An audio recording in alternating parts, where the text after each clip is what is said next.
சென்னை ஐஐடியின் இயக்குநராக உள்ள காமகோடி, மாட்டின் சிறுநீரில் பாக்டீரியா எதிர்ப்பு மற்றும் செரிமான தன்மைகள் அதிகம் இருப்பதாக அண்மையில் தெரிவித்திருந்தார். அவரது கருத்துக்கள் பல தரப்பினரின் விமர்சனங்களுக்கு உள்ளானது. சிலர் அவரது கூற்றுக்களை போலி அறிவியல் என முத்திரை குத்தினர்.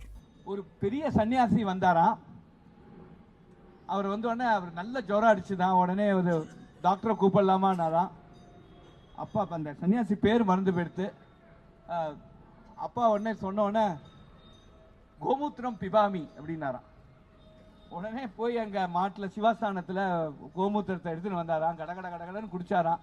15 நிமிஷத்தை தொடர்ந்து போயிடுதான். அதனால anti bacterial, anti fungal, digestive, இந்த ஸ்டொமக் இரிட்டபிள் பவுல் சிண்ட்ரோம், இது மாதிரி பல இதுக்கு நமக்கு கோமயம்ங்கிறது நமக்கு பெரிய மெடிசன். இந்த மெடிசனல் வேல்யூ நம்ம எடுத்துக்கணும். ஆனால் ஜோஹோ நிறுவனத்தின் இணை நிறுவனரும் தலைமைச் செயல் அதிகாரியுமான ஸ்ரீதர் வேம்பு காமகோடியின் கருத்துக்களை ஆதரித்து எக்ஸ் தளத்தில் கருத்து பதிவிட்டிருந்தார். மாட்டின் சிறுநீர் மற்றும் சாணத்தில் மருத்துவ குணங்கள் உள்ளது என்பது மூடநம்பிக்கை அல்ல, அது நவீன விஞ்ஞானம் என அந்த பதிவில் ஸ்ரீதர் வேம்பு தெரிவித்திருந்தார். தொடர்ந்து விமர்சகர்களுள் ஒருவரும் கல்லீரல் நிபுணருமான மருத்துவர் சிரியாக் அபி பிலிப்ஸ் ஸ்ரீதர் வேம்புவின் பதிவை மேற்கோள் காட்டி அவரை அறிவியல் பற்றிய படிப்பறிவு இல்லாதவர் என குறிப்பிட்டு பதிவிட்டிருந்தார். அதில் பண்டைய கால முட்டாள்தனத்தை ஊக்குவிப்பதை நிறுத்துமாறும் மருத்துவர் சிரியாக் அபி பிலிப்ஸ் வலியுறுத்தியிருந்தார்.